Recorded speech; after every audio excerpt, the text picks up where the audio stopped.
Sino yung kasama mo na yan? Alaga mo? Alaga mo. Singapore. Bata? Anak ng amo mo? Bata pa oh. Ilang taon na yan? Opo, anak ng amo ko. 9 years old. Ay sus, ano kita di karon demanda.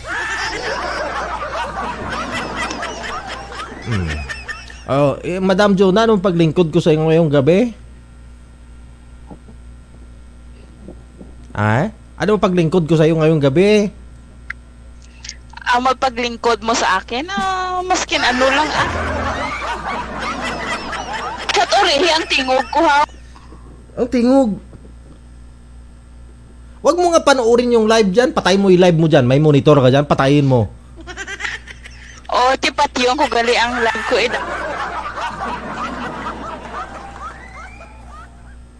Patya? Sige.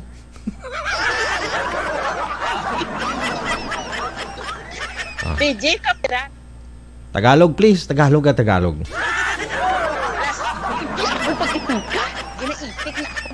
Alintigan gino. Itikay ka mo dyan. Sige Okay. Hindi, ang tanong ko, dyan ka sa may Singapore, kasama mo ngayon yung alaga mo, anak ng amo mo, bali? Ganon. Oo, anak ng amo ko. Oo. So ano pa paglingkod ko sa'yo? Gusto mo manap ng boyfriend? Ano? Ay, hindi na.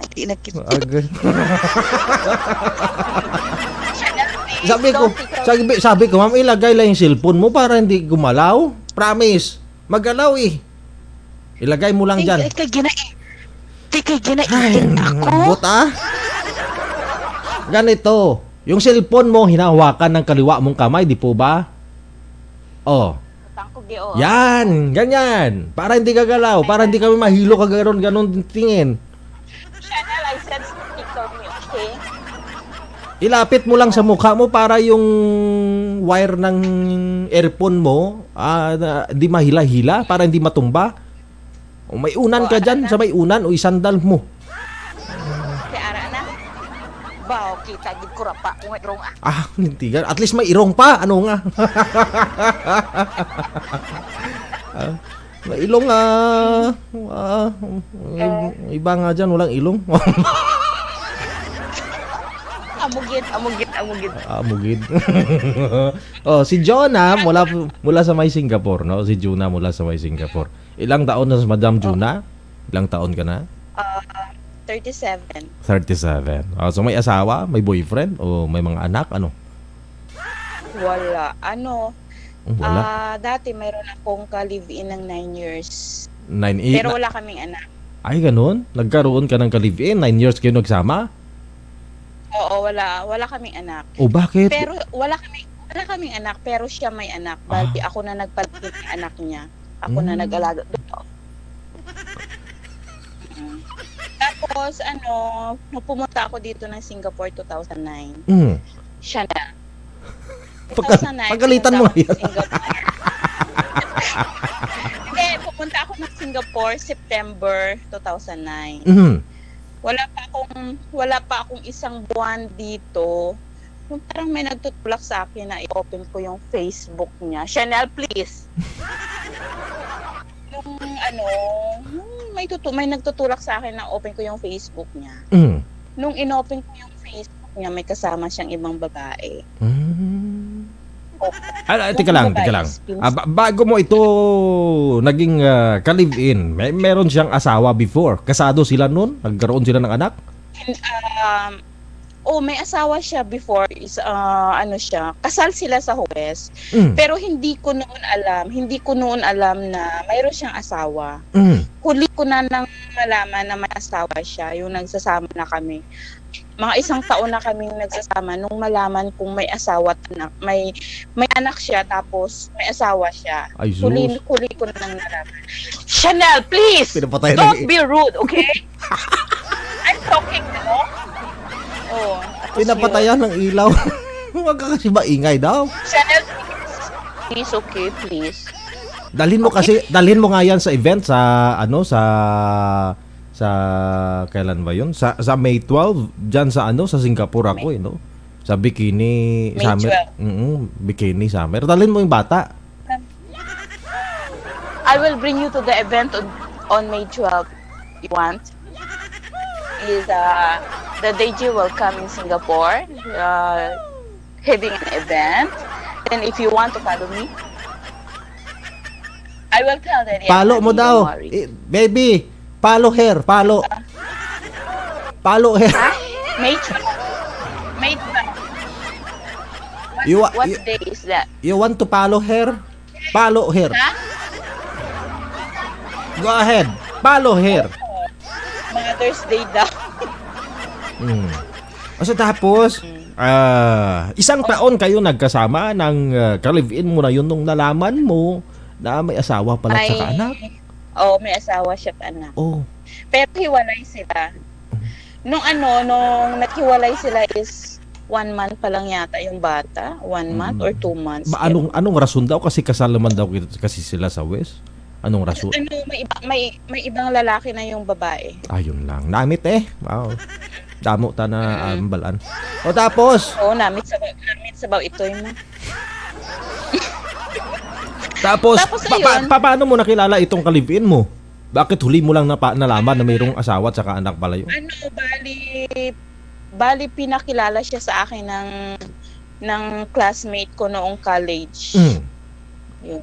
Pinakilala sa'yo.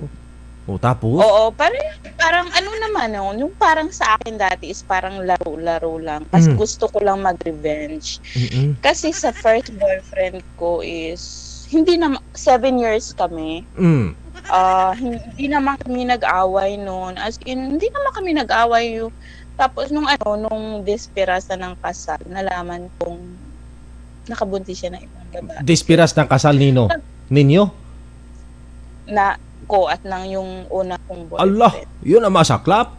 Bispiras na ng kasal, nalaman mo na ganito, may nabuntis palang iba?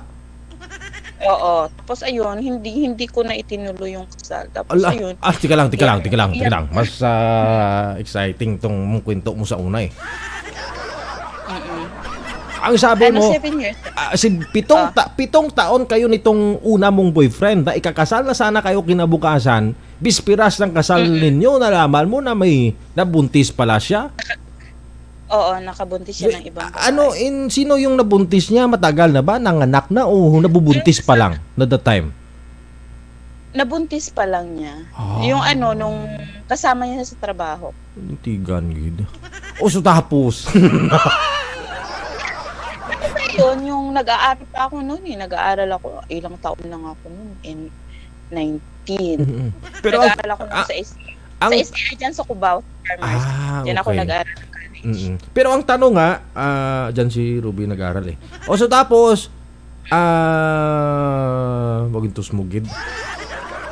Nung ikakasal na sana kayo, kailan kayo ikakasal? Saan kayo ikakasal? Sa pare? Sa Huwes lang. Sa Huwes lang, no? Pero kinabukasan, kasal ninyo? Bispiras na yun. Bakit mo nalaman sa bispiras pa? Kasi may nagsabi sa akin yung kapatid niya eh. Inamin sa'yo? Loko din mga kapatid din. Kung kailan pa bispiras, excited ka na sana? Yun nga. Kaya yung parang nung nalaman ko is parang akong sinakluban ng langit at lupa. Malamang. Oo, at least di pa kayo nakasal nung nalaman mo. At paano naman hindi pa huli ang lahat? Iyak ako ng iyak noon. Isang taon akong iyak ng iyak. Oh, grabe din. Buti. Kaya pala puro naman maga yung mata mo.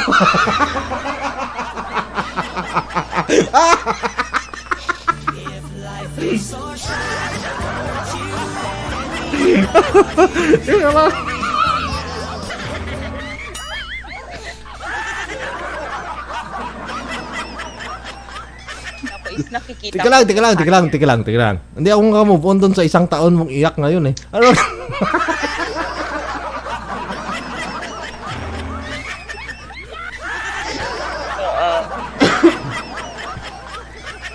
O so tapos, anong nangyari? So yun, yung bawat sabi ko sa ganun sa sarili ko, kung kaya niya, bakit hindi ko kaya? Sabi kong ganun. Gusto kong maganti. Teka lang. Gusto kong gumanti. Nung nalaman mong may nabuntis pala siya, nung inamin niyang kapatid niya na may nabuntis siya, pagkatapos, para kang... Kung nasa kulang ng langit at lupa. Ay, malamang. Ang sakit. Oo. Pero Ang sakit. ilang buwan na ba na nagdadala yung babae na binuntis niya? Ilang buwan na yun? Mga anak na. Ay, mga anak na? Wala kang kamuwang-muwang? Oo, Bakit? muwang-muwang. Hindi naman kasi kami nag-away. Hindi naman kami nag-aaway noon. Tapos, araw-araw naman nasa bahay siya. Hinahatid sundo niya ako sa trabaho. Hatid niya ako sa trabaho. Tapos, pagkagabi, susunduin niya ako galing ng STI. Susunduin niya ako kasi panggabi nga ako. Susunduin niya ako niyan. Ihatid niya ako sa bahay. Ganun. Tapos, pag linggo, day off niya, day off ko, magsisimba niyan kami. Tapos namin magsimba, mamamasyal kami sa circle. Ganun. Circle na yan, ma'am. Tapos, tapos, yun na nga, na nalaman mo. Tapos di na natuloy yung kasal. Mabuti. Hindi na itinuloy yung kasal. Mabuti walang naihaw na wala pang nakatay na mga baboy, ganun. Hindi kayo nakapagpa-reserve sa mga inasal ng bonggang catering area doon. Hindi kasi ang lang naman namin, yung kami lang, kaming dalawa lang, tapos kukuha lang kami ng witness. Ganun lang. So tapos? Hindi. Tapos, yun ang nangyari. Tapos, nung na yun, may pinakilala sa akin yung kaklase ko. Agad-agad? Sa college. Hindi naman, mga isang taon pa. Isang taon kang umiyak. No, after nung isang taon ka nang umiyak, ano nangyari? Tapos, ayun, mga isang taon na yun, sabi ng kaibigan ko, mag-move on ka na. Sabi niya gano'n sa akin. May ipapakilala ko sa'yo, gano'n. Tapos sabi ko, sige, sabi ko gano'n. Parang yung sa akin is yung parang wala lang. Yung parang gusto ko lang gumanti, gano'n. Sabi ko gano'n. Teka lang, ano nangyari doon sa binuntis niya? Nagsama sila? Hindi na ngayon, hindi na sila nagsama. Marami na siyang panganay ngayon. Ay, hindi, ibig ko sabihin,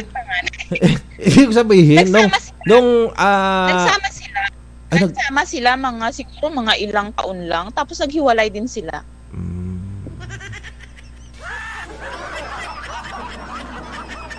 So pagkatapos, nakakita ka ng lalaki na pinakilala ng kaibigan mo? Yung pinakilala sa akin ng kaibigan ko. Ito yung boyfriend mo ngayon? Hindi, wala na akong boyfriend ngayon. Ayoko na mag-boyfriend. Ano ka ba? 2 beses na ako nasaktan, 2 beses na ako. Uulit pa ba ako uli? Sino na itong lalaki na ito? Yun pala yung sinabi mo kanina na may anak din, no? May anak. Yung may anak na yun. Oo. Ito yung pangalawa kong naging boyfriend na 9 years kami nagsama, na nag-live-in. 9 years kaming nag-live-in pero wala kaming anak. Pero siya may anak siya. Wala. Bali yung anak niya, ako na nagpalaki. Bakit hindi mantong sa 9 na taon kayo magkasama na wala kayong anak? Kasi hindi nga ako magkaanak. Hindi nga ako siguro magkakaanak. Ako ang may problema. Yun nga siguro, ikaw nga may problema kasi hindi ka wala pa kayong anak ilang buwan na kayo, ilang taon kayo magkasama. Oo, pero masaya naman kami kahit wala kaming anak, noong nagsasama kami, masaya naman kami. Kaso nung pumunta na ako nandito ng Singapore, doon na, actually ayaw ko naman talaga dating pumunta ng abroad kasi maganda naman yung trabaho ko dyan sa Pilipinas. May trabaho naman ako dyan. Kaso para lagi niya akong tinutulak na pumunta daw ako ng abroad para daw mas malaki yung maipo namin kasi nga nag-aaral, kasi nagsuschooling nga siya. Nag-schooling siya, magsisiman siya. Tapos para walang away, para walang gulo, pumunta ako dito ng abroad. Kaya sabi kong gano'n sa kanya, paano yan, wala akong panggasto, sabi kong gano'n sa kanya. Tapos siya yung gumastos sa akin ng paglakad ko dito ng Singapore, pero binayaran ko siya. Nilakad mo lang papuntang Singapore? Hindi, yung mga papers ko, siya yung gumastos. Mga gastos mo papunta ng Singapore. Singapore, siya yung gumasto sa akin. Pero binayaran ko yun sa kanya. Tuwing sahod ko, nagpapadala ako. Bali, may joint account kami sa BDO. May joint account kami sa BDO. Tapos tuwing sahod ko, pinapadala ko doon. Yung amo ko yung nagpapadala doon sa kanya. Kasi wala akong day off noon. Noong 2009, wala pang day off noon. 2 taon, walang day off. Tuwing sahod, yung amo ko yung nagpapadala sa kanya. Tapos, ibinibigay na lang sa akin ng amo ko yung resibo. Tapos, nung yung mga ilang buwan na ako dito, parang may nagtutulak sa akin na buksan ko yung Facebook niya. Tapos, nung binuksan ko yung Facebook niya, is yung cellphone noon is hindi kagaya ng cellphone ngayon, di ba? Alas, ko pa yun ng zoom ko pa yun ng zoom, pindot ko pa ng pindot yung zoom. Sabi ko nga, parang pamilyar sa akin tong babaeng ito. Yung pala, pinsan ko. Kaya pala tong tawag ko sa kanya, inaaway niya ako. Yung parang naghahanap siya ng paraan na parang mag-away kami. Yung hindi ko ginagawa is yung ipinapasa niya sa akin, sinasabi niya may boyfriend daw ako dito, nakesyo ganun-ganun daw.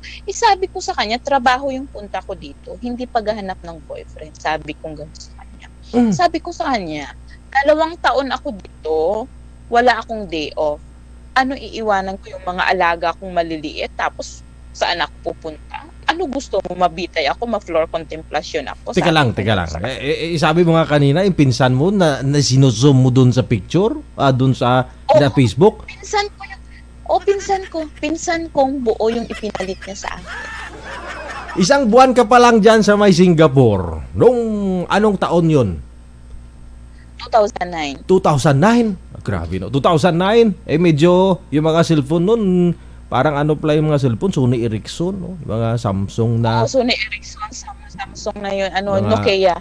Cellphone ko noon, Nokia. Nokia pa naman yung cellphone ko. Tapos, nakita mo sa Facebook, kaka-launch lang ng Facebook noon, 2009. Tapos... 2009. Tapos nung inopen ko, kasi parang may tumutulak sa akin na i-open ko yung Facebook niya. Kasi hawak ko naman yung password niya. May access ka. Oo. Sabi kong ganun, ba't parang familiar sa akin yung babaeng ito? Sabi kong ganun. Namasyal sila, pumunta sila ng Luneta, sila na picnic, ganun. Tapos, nung sinuzum-zoom ko yung picture, sabi kong ganun, pinsan ko. Tapos tinawagan ko siya. Tapos sabi ko sa kanya, kaya pala siguro tuwing tawag ko sa iyo, inaaway mo ako, hinahanapan mo ng paraan na mag-away tayo. Tapos yung gawain mo, ipinapasa mo sa akin, sabi kong ganun. Yung pala, ikaw ang gumagawa ng hindi maganda, sabi kong ganun sa kanya. Kaya sabi ko sa kanya, naghanap ka rin naman ng babaeng ipapalit sa akin, hindi pa yung dalaga. Ay. Sabi ko. Oo. Ito na yung anak nun na pinalit niya sa akin. Teka, alala. Ito na ang anak. 7 yung anak ng babae na yon? Oo, na pinalit niya sa akin ng pinsan ko. Iba-ibang lalaki yung kinakasama niya noong nasa Maynila. Yun lang. Oo, iniwan niya yung asawa niya at mga anak niya sa Leyte. Pumunta siya ng Maynila kasi sabi niya magtatrabaho siya. Yung pala, iba yung tinatrabaho. Abot sa langaw. Tapos umpisa nun. Doon siguro tumira yon sa bahay ninyo ng kalivin mo ng boyfriend mo na yun yung babae, yung pinsan mo. Hindi, nagkikita-kita lang sila kasi magkapit-bahay lang sa Bagong Silang nasa Project 5. Project 5 at saka Bagong Silang? Di saan ba kayo nakatira nung dati? Sa Bagong Silang. Tapos yung pinsan mo saan? Project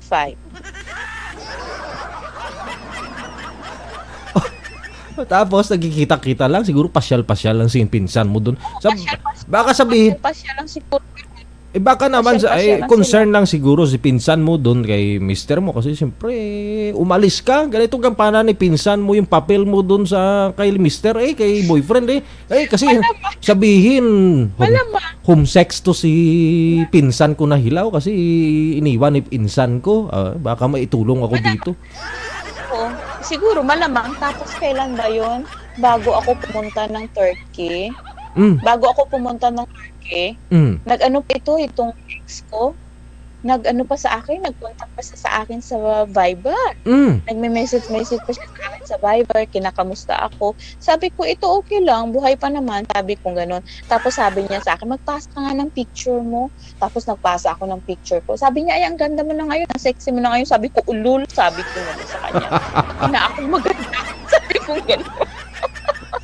Sabi ko gano'n sa kanya. Dati na akong maganda, sabi ko gano'n sa kanya. Kaya nga nagustuhan mo ako kasi maganda ako, sabi ko gano'n sa kanya. Mm. Tapos isabi ko gano'n, kamusta naman kayo ng ano? Kamusta naman kayo? Sabi ko gano'n. Sabi niya, okay lang. Sabi ko, hindi maganda at okay lang. Sabi ko gano'n sa kanya. Tapos ayun, pero kaibigan ko pa rin yung mga kapatid yun eh. Nang naging ex ko, kaibigan ko pa rin sa Facebook. Eh paano, nagme-message pa rin sila sa akin, nangamusta na, ate, kamusta ka na, gano'n. Sabi ko, ito, okay lang, gano'n. Tapos sinasabi na, ikaw pa rin yung ate namin na nag-alaga sa anak ng kuya at saka sa inay namin, gano'n. Sabi ko, maganda naman at kinikilala niyo pa rin ako. Sabi ko, Pero masaklap talaga doon, ate, kasi yung pinsan mo, sinulot ka. Masakit, no? Yun nga, masakit, yun nga. Ba- Siyempre masakit, pero hindi ko na yun pinsan. Ano ka ba? Hindi ko na yun pinsan, hindi ko na yung kinikilalang pinsan. Masaklap yung pinagdaanan mo kasi yung boyfriend mo, ikakasal na kayo kinabukasan. Nalaman mo, may binuntis pala. Tapos itong pangalawa, 9 na taon kayong nag-live-in. Oh, sinulot lang ni insan mo. Sinulot lang ng pinsan. Kaya yun nga. Kaya umpisa nun, parang wala na akong gana, wala na akong Pero wala kang natanggap na mensahe doon kay pinsan mo na ganito. Pinsan, sorry, tinikman ko lang si mister. Ganito. Wala? Wala, ako pa nga ang masama. Ako pa nga ang masama. Sabi ko, okay lang kung ako naging masama. Sabi ko ganun. Sabi ko, okay lang kung ako naging masama. Wala akong pakialam kung anong tingin nila sa akin na ako masama. Okay lang. Sabi ko ganun.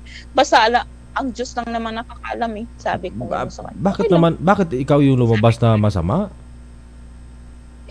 Kasi daw, naging lumabas ako na masama kasi daw yung pera na pagpunta ko dito hindi ko daw binayaran kay Ding. Sabi ko sa kanya, baka gusto niya ihambalos ko sa pagmumukha niya yung resibo at pati yung passbook ay nandito sa akin, yung itiin nandoon sa kinakasama ko. Baka gusto niya ihambalos ko sa pagmumukha niya. Sabi kong ganun. May utang pa nga ako doon sa kanya, 11,000. Hindi ko na yung babayaran, ano? Sabi kong gano'n sa kanya. Gusto niya magsumbatan kami. Sabi kong gano'n. Baka yung susumbat ko sa kanya, hindi niya kayang bayaran. Sabi kong gano'n sa kanya. Sino ba nag-alaga sa anak niya? Sino nag-alaga sa nanay niya? Ako, di ba? Sabi ko, sarili ko ngang magulang, hindi ko naalagaan. Yung magulang niya, naalagaan ko. Sabi ko, umuwi na lang sila, patay na. Sabi kong gano'n sa kanya. Ako pa ngayon sabi kong gano'n sa kanya. Sino nagpalaki sa anak niya? Ako. Sabi kong gano'n sa kanya. Kaya kung gusto niya ng sumbatan, sige magsumbatan ka. Baka hindi niya ako kayang bayaran. Sabi kong gano'n.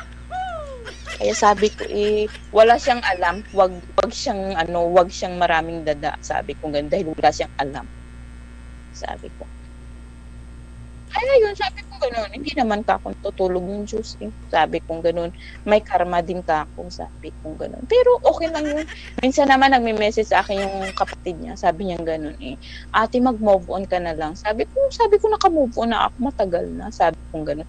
Hindi ko lang matanggap yung ipinapasa sa akin yung mga gawain na hindi ko ginagawa. Na yung kuya mo yung kuya mo yung gumagawa, sabi ko.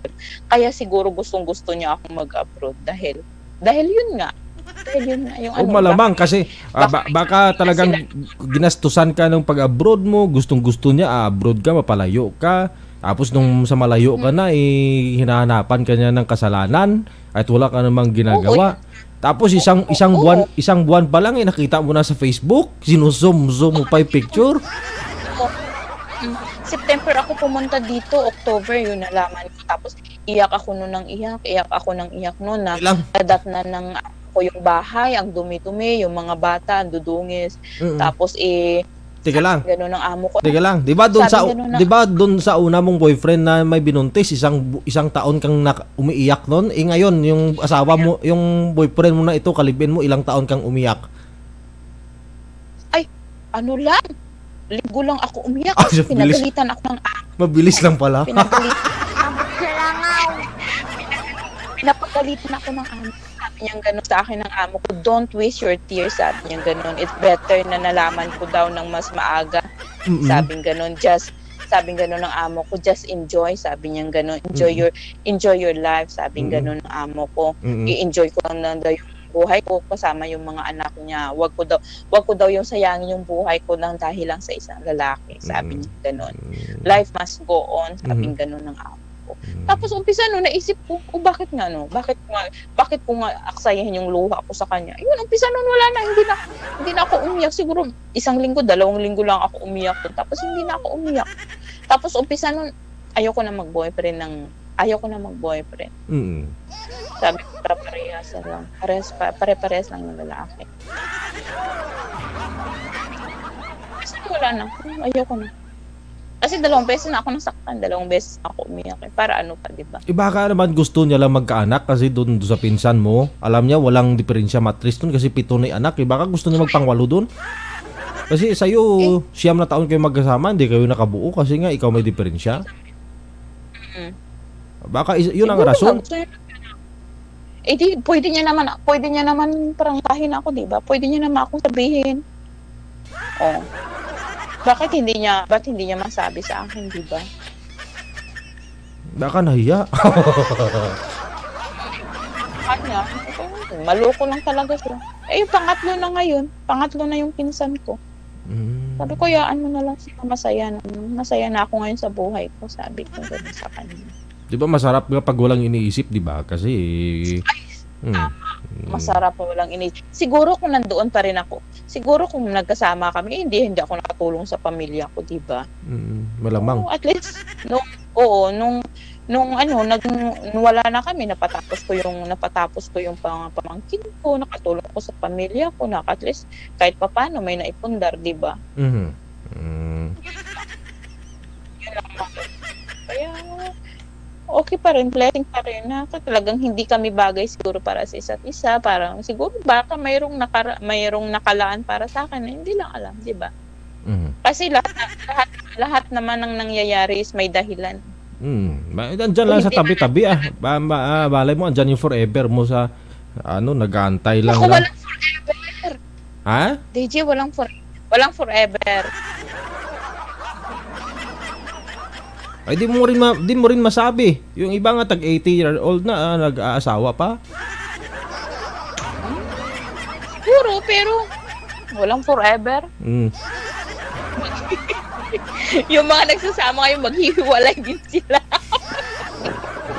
Ganun lang yun. Hindi, joke lang. Later Ay, nato. Ambot. Ayun lang. Sige. Pero Sige, ilang taon ka nang hindi nakatikim ng luto ni San Pedro kasi wala na kayo, hindi kayo Ay, may boyfriend ako dito, DJ. May boyfriend ako dito. Ganun pa lang. Pero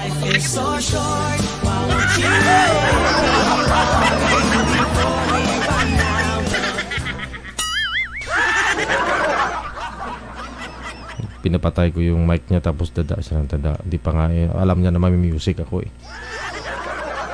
sino, DJ? Ha? Sino ginpatay? Sabi ko, May music? salita ka ng salita kasi alam mo nag-live is so short pa ako. Di ba pag alam naman ninyo dyan sa live ko, pag mag-live is so short, ako nag-action ako niyan. Ay, hindi tama ikaw makita. Alam mo naman, tumutunog yung live is so short.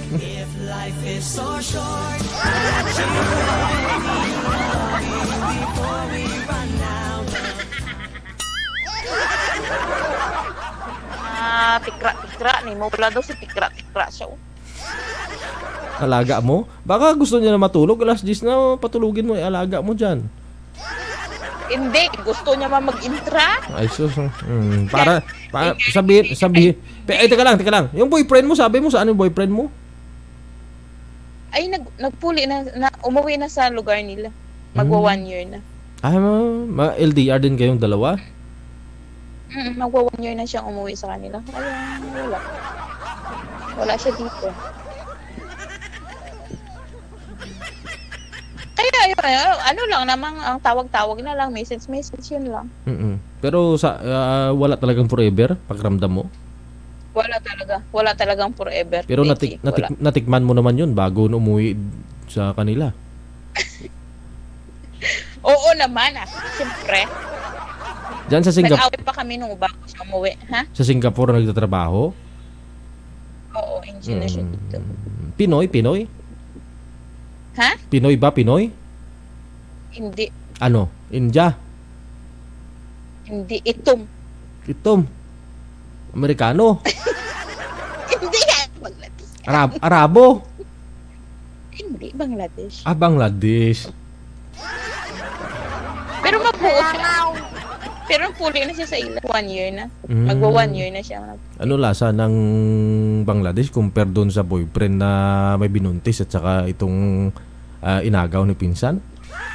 Parehas lang. Parehas lang. Mas mabuot lang ni siya mas mabuot lang ni. Mabait. Ang urihi, mas Mabait lang yung Mabuot lang Bangladesh. Ayun naman pala kung di mo makita yung destiny mo sa mga kapwa nating Pilipino, hindi sa iba. Oh.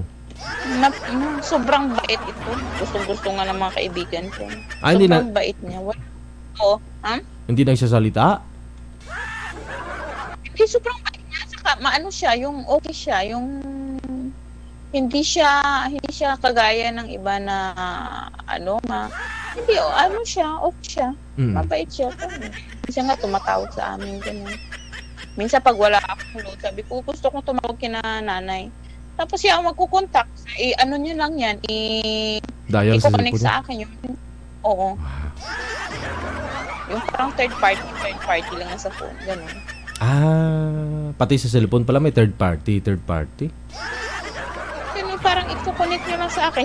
Hindi siya magsasalita yan. Tatawagan niya ako. Tapos sabi ko gusto kong makausap si nanay. Sabi ko. Tapos tatawagan niya, i-hold niya ako. Tapos idadaya niya si nanay. Tapos pag connecting na. ma-dial niya na, pag maasagot na ng nanay ko yung phone, yung kami ng nanay ko mag-usap, tapos siya tatahimik na lang yan, makikinig na lang yan siya. Tapos pag tapos ng usapan, magtatanong siya sa akin, ano pinag-usapan niyo? Ganun. Tapos sabihin ko sa kanya itong pinag-usapan namin, ita-translate ko na yan sa kanya. Hindi na babalik dyan sa'yo. Ha? Hindi na siya babalik dyan para sa'yo na magkita kayo, magsama kayo ulit. Hindi na babalik? Babalik pa. Naghanap pa siya ng ibang company na makabalik. Kasi yung dati niyang company is Capel. Naghahanap pa siya ng ibang company para makabalik dito. Ate, sige Good luck na lang. Tulungan mo na makahanap ka ng company dyan para makabalik din. Mabalikan ka na. Kaya nga sana nga bumalik siya. Abot sa langaw. Sige. Ano kaon mo, DJ? Sige. Wala akong kinakain diet ba? Usang higid lang ko. Patian ko. Tsagan mo lang. Sige, dagang salamat, Ged. Pangalan ulit? Jonah. Si Jonah mula po sa may bansang